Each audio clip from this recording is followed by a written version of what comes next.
Heto na naman po tayo, mga kautang. So ayan, kailangan natin magbenta araw-araw dahil nga meron tayong weeklyhan, nahuhulugan. Pero anyway, hindi naman talaga matatanggal yan sa nagbi-business. Kailangan din talaga meron tayong mga utang. Kasi nga kung biglaan na merong mga event, so wala kang hawak na puhunan. So lahat talaga na nagbi-business ay kailangan mag-utang. So ayun na nga, anyway guys, move on tayo sa utang na yan. Makakabayad din tayo dyan, basta sipagan lang natin. So ito nga pala ang sekreto ng ating pagtitinda. Kailangan talaga i-organize mo at maganda sa paningin ng customer.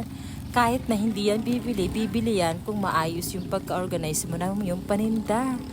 So ngayon pa nga guys, ang tip, mas maganda ngayon mag-business sa December kasi nga season ng bilihan. So yun lang.